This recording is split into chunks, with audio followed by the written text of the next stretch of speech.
Halo.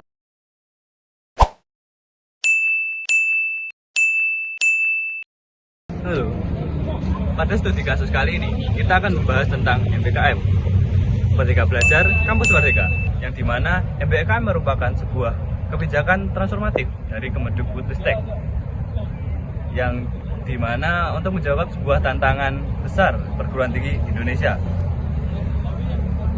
Karena tingginya angka pengangguran, juga kesenjangan kompetensi antara lulusan perguruan tinggi Indonesia dengan kebutuhan industri.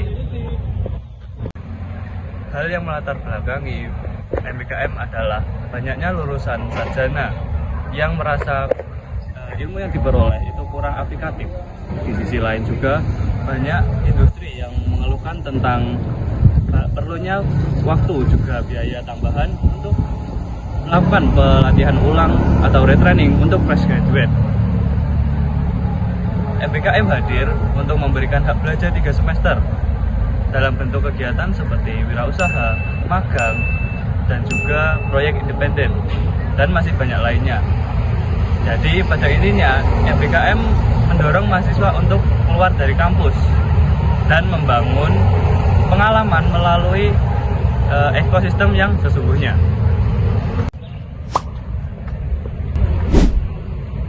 Teori human capital memandang pendidikan sebagai investasi untuk meningkatkan nilai individu di pasar tenaga kerja.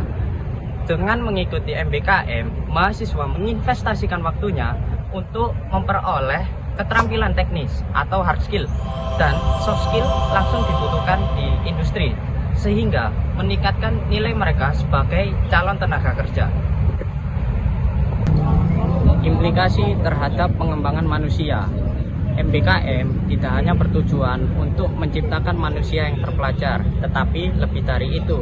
Yang pertama, manusia yang adaptif, seperti terbiasa dengan dinamika dunia nyata. Yang kedua, manusia yang kolaboratif, seperti belajar bekerja dengan tim. Yang ketiga, manusia yang solutif, seperti terlatih mengidentifikasi dan memecahkan masalah. Yang keempat, manusia yang berkarakter, seperti mengembangkan integritas dan empati. Teori fungsionalisme memandang pendidikan sebagai lembaga yang berfungsi untuk menyiapkan individu agar dapat berperan dan berkontribusi dalam masyarakat.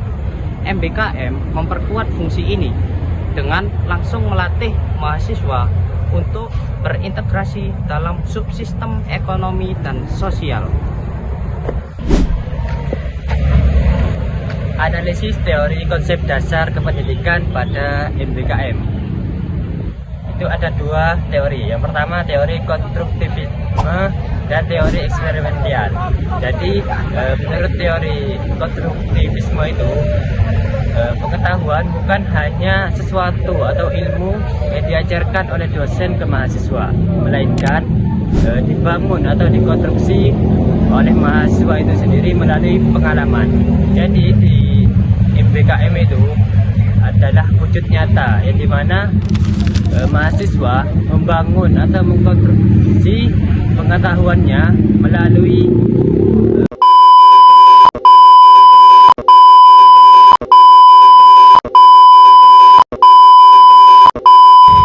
bidang industri atau masyarakat ataupun proyek kewirausahaan. Kedua yaitu teori eksperimental. Nah, menurut teori ini belajar yang paling efektif itu melalui pengalaman. Nah, dalam MBKM itu ada yang namanya magang dan proyek independen. Nah, itu adalah salah satu siklus belajar secara praktik yang dimana mahasiswa akan mengalami secara langsung masalah yang terjadi, kemudian dapat merefleksikan kegagalan atau keberhasilan. Pandangan filosofis pada Merdeka Belajar Kampus Belajar. Jadi menurut John Dewey, progresivisme, filsafat progresivisme ini meyakini bahwa pendidikan itu berfokus pada siswa dan erat kaitannya dengan kehidupan dan minat siswa. Jadi MBKM ini sudah sesuai, selaras dengan filsafat ini, bahwa kampus itu bukan tempat satu-satunya untuk belajar, karena masih ada masyarakat dan dunia industri yang dapat dijadikan sebagai laboratorium hidup, tempat mahasiswa itu memecahkan masalah secara autentik, seperti itu. Refleksi pribadi, pandangan sebagai calon kejuruan. Sebagai calon kejuruan, saya memandang MBKM dengan penuh antusiasme sekaligus kewaspadaan. Program ini adalah jawaban atas kegelisahan yang kami rasakan di dunia pendidikan vokasi. Tantangan yang saya lihat, 1. Kesiapan infrastruktur dan mitra. Tidak semua SMK atau perguruan tinggi memiliki jaringan mitra yang kuat dan siap menerima mahasiswa magang secara masif. Resikonya menjadi sekedar formalitas pembelajaran tanpa bermakna. Kedua, beban administratif, koordinasi, pembimbingan dan penilaian untuk kegiatan di luar kampus membutuhkan effort yang lebih besar daripada dosen atau guru. Tanpa sistem pembimbingan yang sangat baik, hal ini bisa membebani.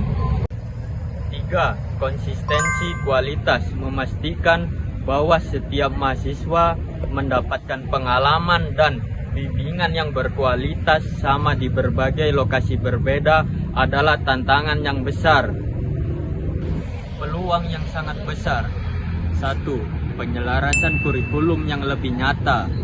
MBKM memaksa institusi vokasi untuk berdialog dengan industri.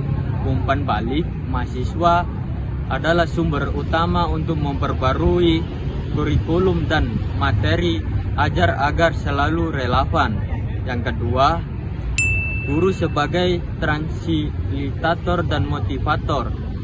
Peran saya bergeser dari sumber ilmu utama menjadi fasilitator, menjadi siswa untuk belajar sendiri dan untuk mendorong mereka dalam dunia kerja. Sebagai guru, sebagai calon guru, saya terdorong untuk tidak hanya menguasai materi teoritis, tetapi juga aktif menjaga keterhubungan dengan dunia kerja agar membimbing siswa dengan lebih baik dalam kerangka MBKM. Penutupan kesimpulan singkat program Merdeka Belajar. Kampus Merdeka adalah sebuah terobosan filosofis yang menggeser paradigma pendidikan tinggi dari knowledge transfer menuju kompetensi building. Berlandaskan teori pendidikan yang solid, program ini memiliki potensi besar untuk mencetak lulusan yang lebih baik. Tidak hanya pintar secara akademis, tetapi juga terampil, adaptif, dan berkarakter. Bagi dunia vokasi, MBKM adalah sebuah keharusan untuk memastikan link and match yang sesungguhnya. Pada kolaborasi dan komitmen semua pihak seperti pemerintah, institusi pendidikan, dunia industri, dan tentu saja para pendidik yang siap bertransformasi. Sekian, terima kasih.